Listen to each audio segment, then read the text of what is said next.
പിതാവിൻ്റെയും പുത്രൻ്റെയും പരിശുദ്ധാത്മാവിൻ്റെ നാമത്തിൽ ആമേൻ. നമുക്ക് ചേർന്ന് പ്രാർത്ഥിക്കാം. നന്മ നിറഞ്ഞ മറിയമേ സ്വസ്തി, കർത്താവ് അങ്ങയോടുകൂടെ സ്ത്രീകൾ അങ്ങ് അനുഗ്രഹിക്കപ്പെട്ടവളാകുന്നു. അങ്ങയുടെ ഉദരത്തിൻ്റെ ഫലമായ ഈശോ അനുഗ്രഹിക്കപ്പെട്ടവനാകുന്നു. പരിശുദ്ധ മറിയമേ തമ്പുരാൻ്റെ അമ്മേ, പാപികളായ ഞങ്ങൾക്ക് വേണ്ടി ഇപ്പോഴും ഞങ്ങളുടെ മരണസമയത്തും തമ്പുരാൻ്റെ അപേക്ഷിക്കണമേ. ആമേൻ. പ്രിയപ്പെട്ട സൗരങ്ങളെ, കർത്താവിൻ്റെ അനുഗ്രഹത്താൽ നമ്മുടെ ഈ ഒരു വചന പഠനവും ഒപ്പം തന്നെ നമ്മുടെ വിശ്വാസത്തെക്കുറിച്ചുള്ള നമ്മുടെ ഒരു യാത്ര പരിശുദ്ധാത്മാവ് മുന്നോട്ട് നയിച്ചുകൊണ്ടിരിക്കുകയാണ്. നമുക്ക് ഈശോയ്ക്ക് നന്ദി പറയാം. ഓരോ എപ്പിസോഡുകളിലൊക്കെ നമ്മൾ പഠിച്ചുകൊണ്ടിരിക്കുന്ന കാര്യങ്ങൾ നമ്മുടെ വിശ്വാസത്തെ കുറച്ചുകൂടെ ശക്തിപ്പെടുത്തട്ടെ. വചനത്തിൽ നമുക്ക് കൂടുതൽ ബോധ്യങ്ങൾ നിറഞ്ഞ് ഈശോയോടുള്ള ബന്ധം കൂടുതൽ വളർത്താൻ വേണ്ടിയിട്ട് പരിശുദ്ധാത്മാവ് നമ്മളെ സഹായിക്കട്ടെ. നമ്മുടെ ബലഹീനതകളിൽ നമ്മളെ സഹായിക്കുന്ന പരിശുദ്ധാത്മാവുണ്ടല്ലോ. പൗലോസ് ശ്ലീഹ റോമാക്കാർക്ക് എഴുതിയ ലേഖനത്തിൽ 8-ാം അധ്യായം 26-ാമത്തെ വാക്യത്തിൽ നമ്മളിങ്ങനെ വായിക്കുന്നില്ലേ, നമ്മുടെ ബലഹീനതയിൽ ആത്മാവ് നമ്മളെ സഹായിക്കുന്നു. വേണ്ട വിധം പ്രാർത്ഥിക്കേണ്ടത് എങ്ങനെയെന്ന് അറിഞ്ഞുകൂടെ നമുക്ക്, എങ്കിലും അവാജ്യമായ നെടുവീർപ്പോടെ പരിശുദ്ധാത്മാവ് നമുക്ക് വേണ്ടി സംസാരിച്ചു കൊണ്ടിരിക്കുന്നു. നമുക്ക് നമ്മുടെ പ്രാർത്ഥനാ ജീവിതം, നമ്മുടെ വിശ്വാസ ജീവിതമൊക്കെ ഇങ്ങനെയുള്ള ശുശ്രൂഷകൾ വഴി, ധ്യാനങ്ങൾ വഴി, കൂദാശകൾ വഴി, വചനങ്ങൾ കേൾക്കുന്ന വഴി, വായിക്കുന്നത് വഴിയൊക്കെ ഇത് ഓരോ ദിവസവും നമ്മൾ വളർന്ന് ഈശോയിലേക്ക് അടുത്തുകൊണ്ടിരിക്കുമ്പോൾ നമ്മളെ ശരിക്കും സഹായിക്കുന്നത് ആരാണ്? പരിശുദ്ധാത്മാവാണ്. വേണ്ട വിധം പ്രാർത്ഥിക്കേണ്ടത് എങ്ങനെയെന്നോ, ഇല്ലെങ്കിൽ ഏത് കാര്യത്തിലല്ല, നമ്മുടെ ആത്മീയ കാര്യങ്ങളിലൊക്കെ നമുക്ക് വേണ്ട വിധം എന്നൊക്കെയാണ് ചെയ്യേണ്ടതെന്ന് അറിഞ്ഞുകൂടാ. പക്ഷെ അവിടെയൊക്കെ നമ്മൾ തോറ്റുപോകാതെ നമ്മളെ പിടിച്ചു നിർത്തുന്ന ആരാണ്? പരിശുദ്ധാത്മാവാണ്. നമ്മുടെ ബലഹീനതയിൽ ആത്മാവ് നമ്മളെ സഹായിക്കുന്നു. പ്രിയപ്പെട്ട സൗരങ്ങളോട് ഈ ശുശ്രൂഷയും പരിശുദ്ധാത്മാവ് സഹായിക്കുന്നതിന് നമുക്ക് നന്ദി പറയാം. വലിയ തീക്ഷ്ണതയോടെ, പ്രാർത്ഥനയോടെ പ്രാർത്ഥിച്ചും പഠിച്ചും സ്നേഹിച്ചും ഈശോയിലേക്ക് കൂടുതൽ അടുക്കാൻ വേണ്ടിയിട്ട് നമുക്ക് പരിശ്രമിക്കാം. എന്നെ ഈശോയിലേക്ക് അടുപ്പിക്കുന്ന, എന്നെ നല്ല വിശ്വാസിയാക്കി മാറ്റുന്ന, എന്നെ കൂടുതൽ വിശുദ്ധിയിലേക്ക് നയിക്കുന്ന, എന്നെ പ്രാർത്ഥിക്കാൻ സഹായിക്കുന്ന, ഈശോ പറഞ്ഞ കാര്യങ്ങൾ എന്നെ ഓർമ്മിപ്പിക്കുന്ന, സത്യത്തിൻ്റെ പൂർണ്ണതയിലേക്ക് എന്നെ നയിക്കുന്ന എല്ലാ കാര്യങ്ങളും എന്നെ സഹായിക്കുന്ന പരിശുദ്ധാത്മാവ്. ഉണങ്ങിപ്പോയ അവസ്ഥയിൽ എനിക്ക് ജീവൻ നൽകി എനിക്ക് പ്രത്യാശ നൽകുന്ന പരിശുദ്ധാത്മാവ്. നമ്മൾ കഴിഞ്ഞ ദിവസങ്ങളൊക്കെ ചർച്ച ചെയ്ത വിഷയങ്ങളൊക്കെ ബോധ്യങ്ങളും നമുക്ക് കിട്ടിയ ബോധ്യങ്ങളുമൊക്കെ അങ്ങനെയായിരുന്നു. അപ്പസ്തോലന്മാർക്ക് കിട്ടിയ ഒരു ധൈര്യം, അപ്പസ്തോലന്മാർക്ക് ശക്തി നൽകിയത്, ഈശോയുടെ ശുശ്രൂഷയിൽ പരിശുദ്ധാത്മാവിനുണ്ടായിരുന്നൊരു കാര്യം, ആ ഒരു വലിയ റോൾ. അതുകൊണ്ട് തന്നെ ഈശോ അവരോട് പറയുകയാണ്, അപ്പസ്തോല പ്രവൃത്തി 1-4-8 ഒക്കെ ശക്തി വരട്ടെ, പരിശുദ്ധാത്മാവ് വരട്ടെ. അപ്പോൾ അവർ ശരിക്കും അതിനുവേണ്ടി കാത്തിരിക്കുകയാണ്. പരിശുദ്ധ അമ്മയുടെ വലിയൊരു മാധ്യസ്ഥത്തിൽ, കൂട്ടായ്മയിൽ, സാന്നിധ്യത്തിൽ അവരിരുന്നൊരു 120ഓളം വരുന്ന ശിഷ്യന്മാർ പ്രാർത്ഥിച്ച് കാത്തിരുന്നു അല്ലേ. പെന്തക്കോസ്തായുടെ ദിവസങ്ങളൊക്കെ നമ്മളിത് ഒത്തിരി വായിക്കുകയും ധ്യാനിക്കുകയും ചെയ്യുന്നതാണ്. അപ്പോൾ അവർ പിന്നെ മത്യാസിനെ തിരഞ്ഞെടുക്കുന്നു. അപ്പസ്തോല പ്രവൃത്തി 1-2 അധ്യായങ്ങളൊക്കെ നമ്മൾ കാണുന്നുണ്ട്. 2-ാമത്തെ അധ്യായത്തിലാണ് ഇവർ സമ്മേളിച്ചിരുന്ന സ്ഥലത്തൊരു വലിയ ശബ്ദം, അഗ്നിനാവുകൾ പോലെ ഇറങ്ങുന്നത് അവർ കാണുന്നു. പിന്നീട് അവർ ഭാഷാപരത്തിൽ സംസാരിക്കാൻ തുടങ്ങി. ഭാഷാപരത്തിൽ സംസാരിക്കുന്ന വെച്ചാൽ നമ്മൾ വായിച്ചിട്ടില്ല, അവർ പല ദേശത്തു നിന്ന് വന്ന ആൾക്കാർ അവിടെ നിൽക്കുകയാണ്. പക്ഷെ അവരോടെല്ലാം സുവിശേഷം പ്രഘോഷിക്കുന്ന, ആ സുവിശേഷം അവരുടേതായ ലാംഗ്വേജിൽ, അവരുടേതായ ഭാഷയിൽ അവർക്ക് മനസ്സിലാവുകയാണ്. പരിശുദ്ധാത്മാവ് നയിക്കുന്ന ഒരു വ്യക്തിയുടെ അടയാളം വളരെ സിമ്പിളായിട്ട് ചിന്തിച്ചാൽ അയാൾ പറയുന്നത് ആളുകൾക്ക് മനസ്സിലാവും. ചില സമയത്ത് ഇപ്പം ഞാൻ കരുതാറുണ്ട്, ദൈവമേ ഞാൻ പറയുന്നതൊക്കെ ആൾക്കാർക്ക് മനസ്സിലാവാറുണ്ടോ? കാരണം എല്ലാവരും പറയുന്നത് എല്ലാം എനിക്ക് മനസ്സിലാവാറില്ല. അപ്പം ചിലപ്പോൾ നമുക്ക് ബോറടിച്ചിട്ടൊക്കെ ആയിരിക്കും. പക്ഷെ ചില കാര്യങ്ങൾ, ആത്മാവ് നയിക്കുന്ന കാര്യങ്ങൾ നമുക്ക് മനസ്സിലാക്കണമെങ്കിൽ, അത് മനസ്സിലാവുന്നില്ലല്ലോ, എനിക്കിത് പിടികിട്ടുന്നില്ലോ എന്ന് പറഞ്ഞുകൊണ്ടിരിക്കില്ല. ചില കാര്യങ്ങൾ നമുക്ക് മനസ്സിലാവുന്നില്ലെങ്കിൽ ഇത് മനസ്സിലാക്കി തരാൻ നമുക്കൊരു സഹായകനുണ്ട്. ആര്? പരിശുദ്ധാത്മാവ്. സഭയുടെ മതബോധനന്തം നമ്മളോട് പറയുന്നുണ്ട്, പ്രത്യേകിച്ച് വചനം വായിക്കാൻ വേണ്ടി, വചനം പഠിക്കാൻ വേണ്ടി നമ്മൾ ശ്രദ്ധിക്കുമ്പോൾ പരിശുദ്ധാത്മാവിൻ്റെ ആവാസത്താൽ, പരിശുദ്ധാത്മാവിൻ്റെ പ്രചോദനത്താൽ എഴുതപ്പെട്ടവയാകിയാൽ പരിശുദ്ധാത്മാവിൻ്റെ പ്രചോദനം ഇല്ലാതെ ഈ വചനം നമുക്ക് മനസ്സിലാക്കാൻ പറ്റില്ല. സോ എവിടെയെങ്കിലുമൊക്കെ നമുക്ക് ആത്മീയ ജീവിതത്തിൽ ചില കാര്യങ്ങൾ പിടികിട്ടുന്നില്ല, മുമ്പോട്ട് പോകാൻ പറ്റുന്നില്ല, പ്രാർത്ഥിക്കാൻ പറ്റുന്നില്ല, വചനം മനസ്സിലാകുന്നില്ല, ചില ബോധ്യങ്ങൾ നമ്മൾ പഠിക്കാൻ ശ്രമിച്ചിട്ട് പറ്റുന്നില്ല, പരിശുദ്ധാത്മാവ് സഹായിക്കും നമ്മളെ. ഇവരെ ഈ അപ്പസ്തോലന്മാരെ സഹായിച്ച പോലെ, അപ്പസ്തോലന്മാർ മാത്രമല്ല, കേട്ടിരുന്നവരിലേക്ക് പോലും ഒരു അഭിഷേകം കൊടുക്കുകയാണ്, അവർക്ക് അവരുടേതായ ലാംഗ്വേജിൽ മനസ്സിലാകാൻ വേണ്ടിയിട്ട്. ഇനി നമ്മൾ വളരെ ശ്രദ്ധയോടെ മനസ്സിലാക്കേണ്ട ഒരു കാര്യം, ഇവർ ഈ വിശ്വാസം പ്രഖ്യാപിച്ചു, പരിശുദ്ധാത്മാവ് നിറഞ്ഞപ്പോൾ വിശ്വാസം പ്രഖ്യാപിച്ച കൂട്ടായ്മയാണല്ലേ അപ്പസ്തോലിക സഭ. അപ്പോൾ അവരെ പ്രഘോഷിച്ച സുവിശേഷം എന്താണ്? നമ്മൾ കഴിഞ്ഞ ദിവസം ഇങ്ങനെ കണ്ടു, ദൈവാത്മാവ് മുഖേന അല്ലാതെ ഒരാൾക്കും യേശു കർത്താവാണെന്ന് ഏറ്റു പറയാൻ പറ്റില്ല. നമ്മൾ പൗലോസ് ശ്ലീഹായെ, തോമാസ് ശ്ലീഹായെ, യോഹന്നാൻ ശ്ലീഹായെ ഒക്കെ കണ്ടു.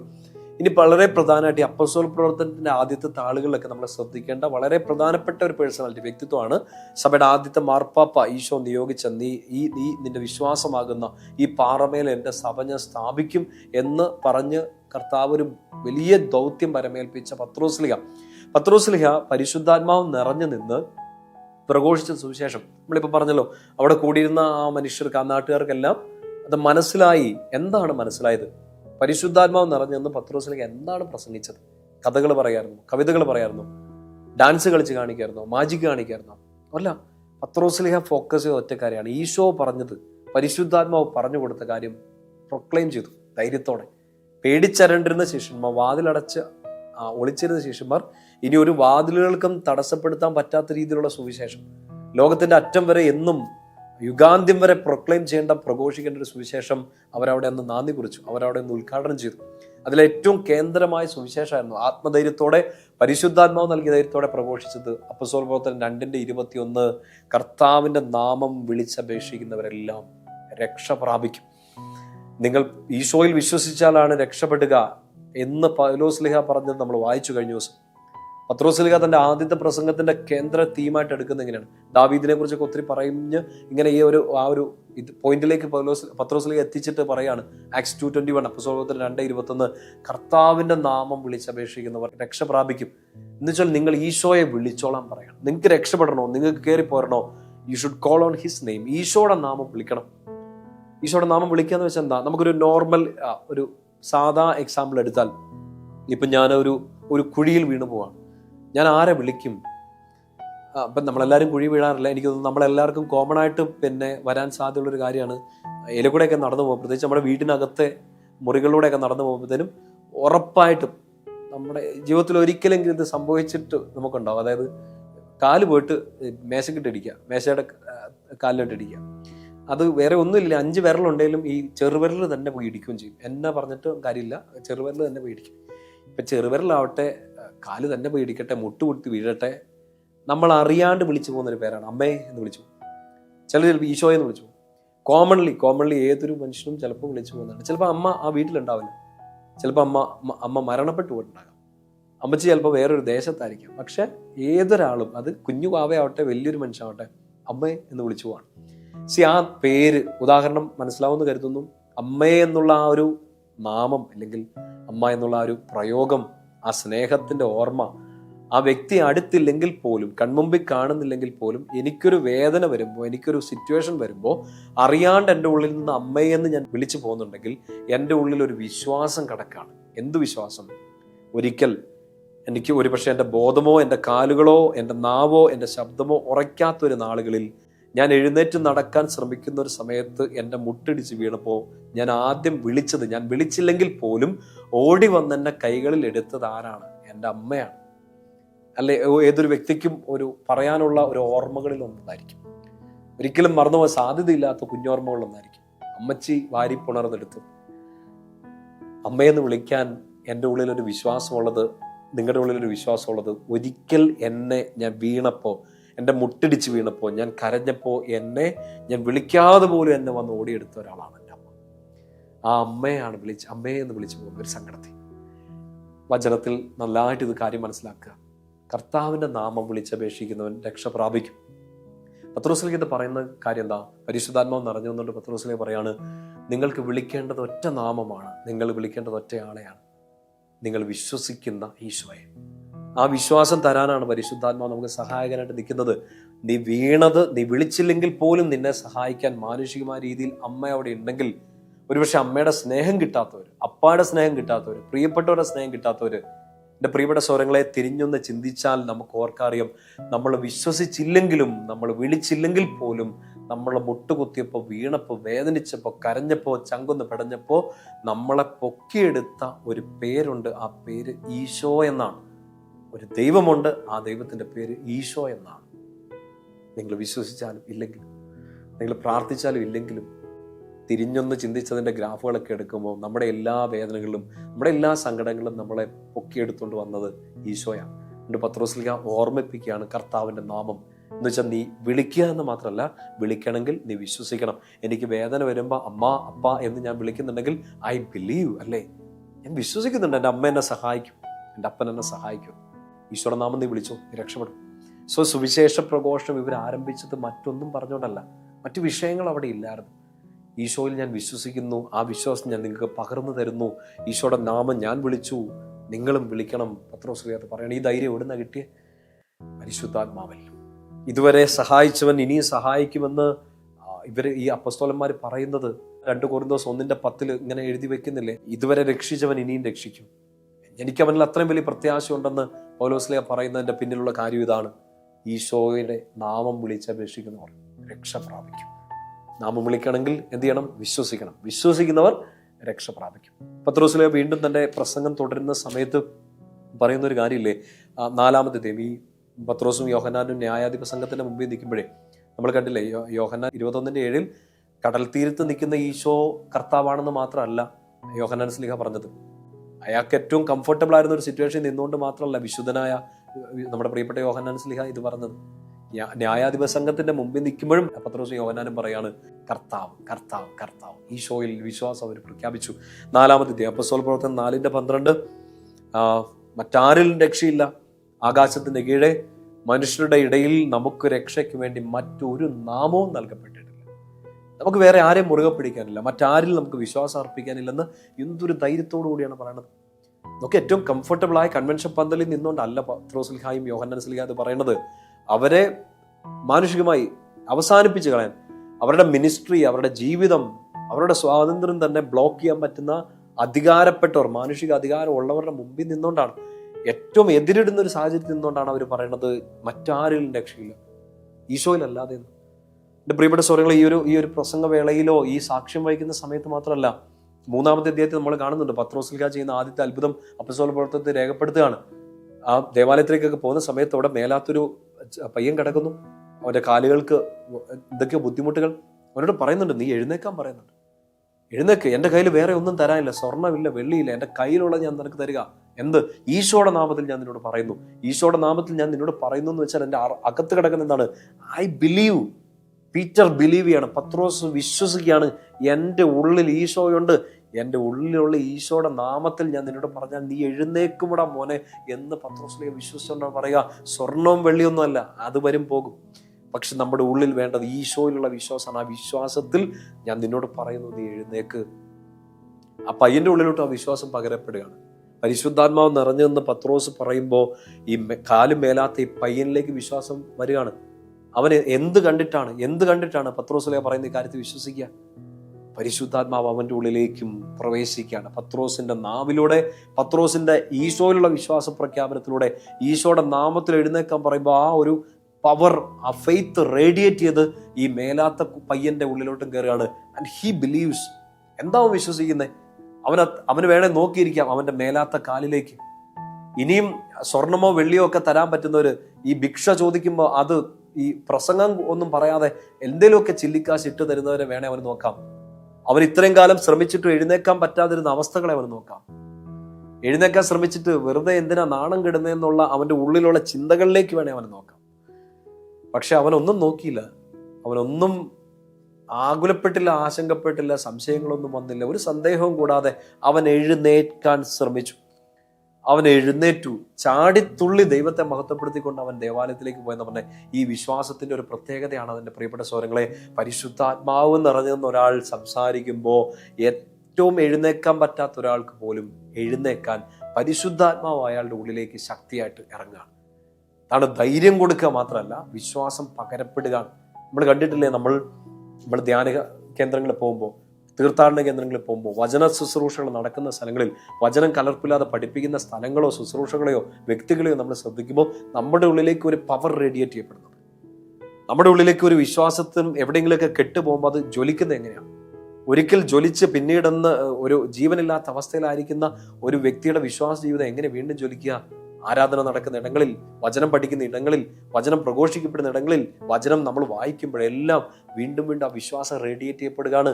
ഈശോയുടെ നാമത്തിൽ പറഞ്ഞു, ഈശോയിലുള്ള വിശ്വാസത്തിൽ പറഞ്ഞു, ആ പയ്യൻ എഴുന്നേറ്റ് ചാടിത്തുള്ളി ദൈവത്തെ മഹത്വപ്പെടുത്തി. ഇനി അതിന്റെ ക്ലൈമാക്സിൽ ഈ ഒരു സംഭവത്തിന്റെ പേരിൽ ഇവർ പിടിക്കപ്പെടുമ്പോൾ, ചോദ്യം ചെയ്യപ്പെടുമ്പോൾ പത്രോസ്ലീഹ പറയുന്ന ഒരു കാര്യമുണ്ട്. 3-ാമത്തെ അധ്യായം അതിന്റെ 16-ാമത്തെ വാക്യം, ആക്ട്സ് 3:16, അവന്റെ നാമത്തിലുള്ള വിശ്വാസം മൂലം, ഈശോയുടെ നാമത്തിലുള്ള വിശ്വാസം മൂലം, ഈശോയുടെ നാമം, ഈശോയുടെ ശക്തി, ഈശോയെ കുറിച്ചുള്ള ബോധ്യങ്ങൾ, അറിവ്, ഈശോയുമായിട്ടുള്ള ബന്ധം, പത്രോസ്ലീഹ പറയാണ്, ഇതിൻ്റെയൊക്കെ അവിടെ ഉള്ളപ്പോഴും അവന്റെ നാമത്തിലുള്ള വിശ്വാസം, faith is going to change you. വിശ്വാസമാണ് മാറാൻ പോകുന്നത്. പത്രോസ്ലീഹ ഉറപ്പിച്ച് പറയണം, ആ വിശ്വാസം മൂലമാണ്, അവൻ്റെ നാമമാണ് നിങ്ങൾ അറിയുകയും കാണുകയും ചെയ്യുന്ന ഈ മനുഷ്യനെ സുഖപ്പെടുത്തിയത്. എൻ്റെ പ്രിയപ്പെട്ട സഹോദരങ്ങളെ, പത്രോസിലേക്ക് വേണേ പറയാൻ മേലായിരുന്നോ, ഞാൻ നന്നായിട്ടൊന്ന് പ്രാർത്ഥിച്ചു, അവൻ എഴുന്നേറ്റു, എൻ്റെ വാക്കിൻ്റെ പവർ കണ്ടോ, അവൻ എഴുന്നേറ്റു. പത്രോസ്ലീഹ ഒരിക്കലും അങ്ങനെ പറയില്ല. നമുക്ക് അങ്ങനത്തെ ടെംപ്റ്റേഷൻസ് വരത്തില്ലേ? വന്നിട്ടില്ലേ? വരില്ലേ? അത് ഇതുകൊണ്ടോ ഇപ്പം ചിലപ്പം പറയണോ, അച്ഛനോട് പോയി പറഞ്ഞു, അച്ഛൻ പ്രാർത്ഥിച്ചു, രക്ഷപ്പെട്ടു. എൻ്റെ ഉള്ളിൽ തോന്നാ ഒരു പ്രലോഭനം പിശാച് തരാം, ഞാൻ പ്രാർത്ഥിച്ചിട്ട് നടന്നു, ഞാൻ ഇത് ചെയ്തുകൊണ്ട് നടന്നു. പത്രോസ്ലീഹയ്ക്ക് നമ്മുടെ മുമ്പിൽ നിന്ന് real spirit, real holy spirit, original holy spirit നമ്മൾ തിരിച്ചറിയുന്നത് എങ്ങനെയാണ്? ആത്മാവിലുള്ള യഥാർത്ഥ ജീവിതം, ശരിക്കുള്ള ആത്മീയ ജീവിതത്തെ, ആത്മീയ മനുഷ്യനെ നമ്മൾ എങ്ങനെ തിരിച്ചറിയുക? അവർ ക്രെഡിറ്റ്, മഹത്വം മുഴുവൻ ആർക്ക് കൊടുക്കും? ഈശോയ്ക്ക് കൊടുക്കും. നിങ്ങൾ എന്നെ വന്ന് കാണും, നിങ്ങൾ ഞാൻ പറയുന്ന പോലെ ചെയ്യ്, ഇങ്ങനെ ചെയ്യ്, ഇല്ലെങ്കിൽ എൻ്റെ അടുത്ത് വര്, എന്നിട്ട് ഇത് കാര്യം നടക്കും. ഞാൻ എന്നിലേക്ക് ശ്രദ്ധ പോകുന്നോ അത് ആത്മാവ്, പരിശുദ്ധാത്മാവ് നയിക്കുന്നതല്ല. പകരം ക്രിസ്തുവിലേക്കാണ് നിങ്ങളെ ഒരു ശുശ്രൂഷ നടത്തുന്നതെങ്കിൽ, ക്രിസ്തുവിലേക്കാണ് ഒരു സ്ഥലം, ഒരു സെന്റർ നിങ്ങളെ നയിക്കുന്നതെങ്കിൽ, ക്രിസ്തുവിലേക്കാണ് ഒരു പ്രാർത്ഥന രീതി നിങ്ങളെ നയിക്കുന്നതെങ്കിൽ, അത് ആത്മാവിലുള്ളതാണ്, പരിശുദ്ധാത്മാവാണ്, ഒറിജിനൽ സ്പിരിറ്റാണ്. അല്ലാത്തതെല്ലാം അത്രയധികം പ്രലോഭനങ്ങൾ, ശരിയേത് തെറ്റേത് എന്നൊക്കെ നമുക്ക് തിരിച്ചറിയാൻ പറ്റാത്തൊരു കാലഘട്ടത്തിൽ നമ്മൾ ജീവിക്കുമ്പോൾ യഥാർത്ഥ ആത്മാവിലുള്ള ജീവിതം, യഥാർത്ഥ ആത്മാവിലുള്ള ശുശ്രൂഷ നമ്മൾ തിരിച്ചറിയുന്നത് എങ്ങനെയാണ്? ഫോക്കസ് ക്രിസ്തുവിലായിരിക്കും, ഫോക്കസ് ഈശോയിലേക്കായിരിക്കും, നയിക്കുന്നത് ഈശോയിലേക്കായിരിക്കും. ഞാൻ നിങ്ങളോട് ഈശോയെക്കുറിച്ച് പറഞ്ഞു തരുമ്പോഴും ഞാൻ നിങ്ങളെ എന്നിലേക്കാണ് ആകർഷിക്കുന്നതെങ്കിൽ ഇത് ആത്മാവിലുള്ളതല്ല, പരിശുദ്ധാത്മാവിലുള്ളതല്ല, പരിശുദ്ധാത്മാവാൽ നയിക്കുന്നതല്ല. അപ്പോഴും എൻ്റെ നാവ് ചലിക്കും, അപ്പോഴും എൻ്റെ സ്വരം കേൾക്കും, അപ്പോഴും ഞാനിത് സംസാരിച്ചുകൊണ്ടിരിക്കും. ആകർഷിക്കുന്നത് നിങ്ങളെ ഞാൻ എന്നിലേക്കാണ് ആകർഷിക്കുന്നതെങ്കിൽ, പകരം ഞാൻ നിങ്ങളെ ഒരു ടൂളായി, ഒരു ഇൻസ്ട്രുമെന്റ്, ഒരു ഉപാധി മാത്രമായി നിന്ന്, ഒരു മീഡിയം മാത്രമായിട്ട് നിന്ന് ഞാൻ നിങ്ങളെ ക്രിസ്തുവിലേക്കാണ് ആകർഷിക്കുന്നതെങ്കിൽ, എൻ്റെ പ്രിയപ്പെട്ട സ്വരങ്ങളെ, എനിക്കപ്പോൾ ക്രിസ്തുവിൽ അഭിമാനിക്കാം. ഈശോയെ, അങ്ങയുടെ ആത്മാവിലാണ് ഞാൻ ഈ ശുശ്രൂഷ ചെയ്യുന്നത്. അല്ലെങ്കിൽ ഒന്നുമല്ല, അപ്പോഴും ജനക്കൂട്ടം കാണും, അപ്പോഴും കൈയടിക്കുന്ന ആളുകൾ കാണും, അപ്പോഴും അപ്രീഷിയേറ്റ് ചെയ്യുന്ന ആളുകൾ കാണും. പക്ഷെ സ്വർഗം എന്നെ നോക്കി സങ്കടപ്പെടുകയായിരിക്കും. അച്ഛനെ ആരാ നയിക്കണേ? അച്ഛൻ്റെ ശുശ്രൂഷ ആരാ നയിക്കുന്നത്? ഈശോയാണ് നയിക്കുന്നത്, പരിശുദ്ധാത്മാവ് നയിക്കുന്നെങ്കിൽ ഞാൻ ഫോക്കസ് ഈശോയിലേക്ക് കൊടുക്കും. പത്രോസ്ലീഹ അതാ ചെയ്തത്. ക്രെഡിറ്റ് മുഴുവൻ എടുക്കാലോ, ഇനിയും ആൾക്കാരെ കൂട്ടാലോ, എത്രയോ അത്ഭുതങ്ങൾ നടക്കുന്ന എൻ്റെ അടുത്തേക്ക് വരുവിനെന്ന് പറഞ്ഞ് നാളെ പത്രോസ്ലീഹയ്ക്ക് ഒരു ഫ്ലെക്സ് അടിക്കാലോ. ഇല്ല, ഫ്ലെക്സ് അടിച്ചില്ല. പത്രോസ്ലീഹ ബാനറുകൾ കെട്ടിത്തൊക്കിയില്ല. പത്രോസ്ലീഹ ഫാൻസ് അസോസിയേഷൻ തുടങ്ങിയില്ല. പത്രോസ്ലീഹ ഈശോയിലേക്ക് വഴി നടത്തി. അവൻ്റെ നാമത്തിലുള്ള വിശ്വാസമാണ് ഇവനെ സൗഖ്യപ്പെടുത്തിയത് എന്ന് സധൈര്യം പറഞ്ഞു. എൻ്റെ പ്രിയപ്പെട്ട സ്വരങ്ങളെ, ആത്മാവിലുള്ള ധൈര്യം, ആത്മാവിലുള്ള ഉണർവ്, ആത്മാവിലുള്ള തുറവ്, ഇതാണ് ഈശോയിലേക്ക് ശ്രദ്ധ കൊണ്ടുവരും. അത് വെറുതെ നമ്മൾ മുമ്പേ പറഞ്ഞ പോലെ അത്ര കംഫർട്ടബിളായ സിറ്റുവേഷനിൽ നിന്നുകൊണ്ടല്ലോ, ഏറ്റവും വേദനയിൽ നിന്നുകൊണ്ടും. 4-ാമത്തെ അധ്യായത്തിൽ നമ്മൾ മുമ്പേ വായിച്ചു, രക്ഷയ്ക്ക് വേണ്ടി മറ്റൊരു നാമമില്ല. ഇനി വളരെയധികം സ്നേഹത്തോടെ മനസ്സിലാക്കേണ്ട ഒരു വചനം 4:13. പത്രോസിന്റെയും യോഹന്നാന്റെയും ധൈര്യം കാണുകയും അവർ വിദ്യാവിഹീനരായ സാധാരണ മനുഷ്യരാണെന്ന് മനസ്സിലാക്കുകയും ചെയ്തപ്പോൾ അവർ അത്ഭുതപ്പെട്ടു. അവർ യേശുവിനോട് കൂടെ ഉള്ളവരാണെന്ന് ഗ്രഹിക്കുകയും ചെയ്തു. എന്നുവെച്ചാൽ ന്യായാധിപ സംഘത്തിന്റെ മുമ്പിൽ, ശത്രുക്കളുടെ മുമ്പിൽ അവര് ക്രിസ്ത്യാനിയാണെന്ന്, ക്രിസ്തുവിനെ അനുഗമിക്കുന്നവരാണെന്ന്, ക്രിസ്തുവിന്റെ മാർഗത്തിൽ നടക്കുന്നവരാണെന്ന് അവര് പ്രഘോഷിച്ചത് മറ്റൊന്നും കൊണ്ടല്ല, അഡ്രസ്സുകൾ കൊണ്ടല്ല, അഭിമാനം പുളകിതരായിട്ടോ ഇല്ലെങ്കിൽ കഴിഞ്ഞ കാലത്തിൻ്റെയോ ഇല്ലെങ്കിൽ വന്ന വഴികളുടെയോ പാരമ്പര്യങ്ങളുടെയോ കെട്ടുകൾ അവരുടെ മുമ്പിൽ ഇറക്കി വെച്ചുകൊണ്ടല്ല. ഇവർ ഈ ക്രിസ്തുവിനുള്ളവരാണ്, ക്രിസ്തുവിന്റെ കൂടെയുള്ളവരാണ്. ഒറ്റ വാക്കിൽ പറഞ്ഞാൽ ശിഷ്യന്മാരാണ്, ദ റിയൽ ഡിസൈപ്പിൾസ്, അപ്പസ്തോലന്മാരാണെന്ന് ശത്രുക്കൾക്ക് പോലും മനസ്സിലായത് എങ്ങനെയാണ്? ഈ ആത്മാവ് നിറഞ്ഞതുകൊണ്ട് ഇവർ ധൈര്യത്തോടെ ഇത് പ്രഘോഷിച്ചപ്പോഴാണ്. മറ്റൊന്നുമല്ല, എന്നെ ഒരു നല്ല ക്രിസ്ത്യാനിയാണെന്ന് അറിയപ്പെടുന്നതോ എന്നെ ഒരു നല്ല ദൈവവിശ്വാസിയാണെന്നോ അറിയപ്പെടുന്നത് മറ്റൊരു ഡെക്കറേഷൻസും അല്ല. ഞാൻ ധൈര്യത്തോടെ ഈശോയെക്കുറിച്ച് പറയുന്നുണ്ടോ? നിങ്ങൾ ഈശോയെക്കുറിച്ച് ധൈര്യത്തോടെ പറയുന്നുണ്ടോ? I believe in Jesus Christ, ഞാൻ യേശുവിൽ വിശ്വസിക്കുന്നു, ആ ഈശോയുള്ള വിശ്വാസമാണ് എന്നെ നയിക്കുന്നതെന്ന് പറയാൻ പറ്റുന്നുണ്ടോ? അതാണ് ക്രിസ്തു ശിഷ്യന്റെ അടയാളം. വേറെ ഒരു വ്യക്തിക്കോ ഒരു സ്ഥലത്തിനോ ഒരു സെന്ററുകൾക്കോ ഒരു പ്രാർത്ഥന രീതികൾക്കോ ക്രെഡിറ്റ് കൊടുക്കാതെ ഈശോയ്ക്ക് ഫുൾ ക്രെഡിറ്റ് കൊടുക്കുക, അതല്ലേ യഥാർത്ഥ ആത്മീയത. എൻ്റെ പ്രിയപ്പെട്ട സഹോദരങ്ങളെ, നമ്മൾ ഒത്തിരി ശ്രദ്ധിക്കേണ്ടതാണ് ഈ കാലഘട്ടത്തിൽ. ക്രിസ്തുവാണോ നമ്മുടെ കേന്ദ്രം? യേശു ക്രിസ്തു അല്ല എൻ്റെ കേന്ദ്രമെങ്കിൽ മറ്റെല്ലാം എന്നെ ആകർഷിച്ചുകൊണ്ടിരിക്കും. ആകർഷിക്കുന്നതെല്ലാം ചിലപ്പോൾ എന്നെ കുഴിച്ചാടിക്കും. ക്രിസ്തു അല്ല എൻ്റെ ഫോക്കസ് എങ്കിൽ ഞാൻ ഫോക്കസ് ചെയ്യേണ്ട കാര്യങ്ങൾ ഏതാന്ന് പോലും എനിക്ക് പിടികിട്ടില്ല. എല്ലായിടത്തേക്കും ഞാൻ ശ്രദ്ധിക്കുന്നതൊക്കെ എനിക്ക് അപകടങ്ങളായിട്ട് മാറും. അപകടങ്ങളിലൊക്കെ ഞാൻ പെട്ടുപോകും. വീണ്ടും തിരിച്ചു കയറണമെങ്കിൽ ദൈവാത്മാവിനാൽ നയിക്കപ്പെട്ട് ഈശോയിലേക്ക് വീണ്ടും തിരിച്ചു വരണമെങ്കിൽ അത്ര എളുപ്പമല്ലല്ലോ. ഈശോ സഹായിക്കും നമ്മളെല്ലാം. വിശ്വാസം പ്രഖ്യാപിക്കുക. പത്രോസ്ലീഹ വിശ്വാസം പ്രഖ്യാപിച്ചു ധൈര്യത്തോടെ. ഒരു അടയാളമാണ് പരിശുദ്ധാത്മാവ് നിറഞ്ഞു നിൽക്കുന്നതിൻ്റെ ഒന്നാമത്തെ അടയാളം. പത്രോസ്ലീഹയൊക്കെ ഈശോയെക്കുറിച്ച് ധൈര്യത്തോടെ പ്രഘോഷിച്ചു. പ്രിയപ്പെട്ട സഹോദരങ്ങളെ, മറ്റൊരു വ്യക്തിയെ നമുക്ക് നന്നായിട്ട് അറിയാവുന്നതാണ്, സ്റ്റീഫൻ. സഭയുടെ ആദ്യത്തെ രക്തസാക്ഷി അല്ലേ സ്റ്റീഫൻ. ഈ 6-ാമത്തെ അധ്യായം, അപ്പോസ്തല പ്രവർത്തനം 6-ാമത്തെ അധ്യായത്തിൽ 7 ഡീക്കന്മാരെ തെരഞ്ഞെടുക്കുന്നത് നിങ്ങളൊന്ന് ശ്രദ്ധിക്കണം. അവരെ തെരഞ്ഞെടുക്കുമ്പോൾ ഈ അപ്പോസ്തലന്മാർ കൊടുക്കുന്ന ഒരു ക്രൈറ്റീരിയൻ, ഒരു മാനദണ്ഡമുണ്ട്. 6-ാമത്തെ അധ്യായത്തിൽ 3-ാമത്തെ വാക്യം, അതിനാൽ സഹോദരങ്ങളെ സുസമ്മതരും ആത്മാവും ജ്ഞാനവും കൊണ്ട് നിറഞ്ഞ 7 പേരെ നിങ്ങൾ കണ്ടുപിടിക്കുക. ആത്മാവ് നിറഞ്ഞവരെ, ആത്മാവിന്റെ വരദാന ഫലങ്ങളിൽ ഒന്നായ ജ്ഞാനം നിറഞ്ഞവരെ, എന്ന് വെച്ചാൽ പരിശുദ്ധാത്മാവ് നിറഞ്ഞവരെ വേണം തിരഞ്ഞെടുക്കാൻ. ശുശ്രൂഷയ്ക്ക് നമ്മുടെ കൂടെ നിൽക്കുന്നത്, നമ്മുടെ മിനിസ്ട്രിയുടെ ഭാഗമായിട്ടോ നമ്മുടെ ആത്മീയ ജീവിതത്തിന്റെ ഭാഗമായിട്ടോ നമ്മൾ ആരെയാണ് തിരഞ്ഞെടുക്കുന്നതെന്ന് ശ്രദ്ധിക്കണം. എല്ലായിടത്തും പോയി കൈ കൊടുക്കരുത്, എല്ലാവർക്കും പോയി കൈ കൊടുക്കരുത്. ഇത് നിങ്ങൾ നല്ല വ്യക്തതയോടെ, ബോധ്യത്തോടെ, വിവേകത്തോടെ, പരിശുദ്ധാത്മാവ് നൽകുന്ന ആലോചന ശക്തിയോടെ, വിവേകത്തോടു കൂടി മനസ്സിലാക്കണം. ആത്മാവും ജ്ഞാനവും നിറഞ്ഞവർ വേണം ശുശ്രൂഷയ്ക്ക് കൂടെ നിർത്താനെന്ന് പരിശുദ്ധാത്മാവ് പറയാണ്. ദൈവാത്മാവ് ബോധ്യം കൊടുക്കാണ്. അങ്ങനെ അങ്ങനെയുള്ളൊരു ആൾക്കാരെ തെരഞ്ഞെടുത്തു. 6-ാമത്തെ അധ്യായത്തിൽ 5-ാം വാക്യം, അവർ പറഞ്ഞത് എല്ലാവർക്കും ഇഷ്ടപ്പെട്ടു. അവർ വിശ്വാസവും പരിശുദ്ധാത്മാവും നിറഞ്ഞ സ്റ്റേഫാനോസിനെയും മറ്റ് 6 പേരെയും 7 ഡീക്കന്മാരെ തിരഞ്ഞെടുക്കാം. 2 പ്രധാനപ്പെട്ട കാര്യങ്ങൾ: വിശ്വാസം, പരിശുദ്ധാത്മാവ്. മുമ്പിൽ പറഞ്ഞു ജ്ഞാനവും ആത്മാവും നിറഞ്ഞൊരു. ഈ പരിശുദ്ധാത്മാവ് നൽകുന്ന ജ്ഞാനം, പരിശുദ്ധാത്മാവ് നൽകുന്ന വിശ്വാസത്തിൽ മുമ്പോട്ട് പോകാൻ പറ്റുന്നവരെ വേണം നമ്മൾ കൂട്ടാൻ. എവിടെയെങ്കിലുമൊക്കെ നിങ്ങളുടെ ആത്മീയത തകർന്നു കിടക്കാണ്, തളർന്നു കിടക്കാണ്, ഫസ്റ്റ് നമ്മൾ എങ്ങോട്ട് പോകണം? പരിശുദ്ധാത്മാവ് നിറഞ്ഞിരിക്കുന്ന വ്യക്തികൾ, പരിശുദ്ധാത്മാവ് നിറഞ്ഞിരിക്കുന്ന ഇടങ്ങൾ, അവിടെ പോയിട്ട് ശക്തി പ്രാപിച്ച് ഈശോയിലേക്ക് കൂടുതൽ എടുക്കണം. അവിടെയാണ് നമ്മൾ ദൈവാത്മാവിനാൽ യഥാർത്ഥത്തിൽ നയിക്കപ്പെടുന്നവരായിട്ട് മാറുക. സ്റ്റീഫനെ എന്ത് ജോലി ഏൽപ്പിച്ചെന്ന് കണ്ടല്ലോ അല്ലേ? ഒറ്റയടിക്ക് പ്രസംഗിക്കാൻ ഏൽപ്പിക്കുമായിരുന്നില്ല, ടേബിൾ ബോയ് ആണല്ലേ. വളരെ സിമ്പിളായിട്ടൊക്കെ നമ്മൾ ചിന്തിച്ചാൽ. പക്ഷെ ഏതൊരു കുഞ്ഞു കാര്യത്തിനും പരിശുദ്ധാത്മാവ് നിറഞ്ഞുന്ന ആളുകളെ തിരഞ്ഞെടുക്കുമ്പോൾ എന്നെ സംഭവിച്ചേ അത്ഭുതങ്ങൾ, അടയാളങ്ങൾ സംഭവിക്കാം. അതിന്റെ സ്റ്റീഫനെ നോക്ക്, പരിശുദ്ധാത്മാവ് നിറഞ്ഞു നിന്നുകൊണ്ട്, പരിശുദ്ധാത്മാവ് നിറഞ്ഞു നിന്ന ഒരു വ്യക്തിയുടെ അടയാളം സ്റ്റീഫൻ അവിടെ കാണിച്ചു തരികയാണ്. എന്നെ അടുക്കളയിലിട്ടെ, എന്നെ എന്തിനാ ടേബിളിലിട്ടെ, ഞാനിങ്ങനെ, എനിക്ക് എന്തോരം കഴിവുകൾ, എനിക്ക് എന്തോരം, എൻ്റെ ഈ ചെറുപ്പം, എനിക്ക് എന്നെ കൊണ്ട് എന്തൊക്കെ ചെയ്യാൻ പറ്റും, എന്നിട്ട് എന്നെ ഈ കുഞ്ഞുകാരി ഏൽപ്പിച്ച്. ചിലപ്പോൾ എൻ്റെ പ്രിയപ്പെട്ട സൗരങ്ങളെ, ഇങ്ങനെ ഒരു പ്രലോഭനമൊക്കെ നമുക്ക് വരാവേ.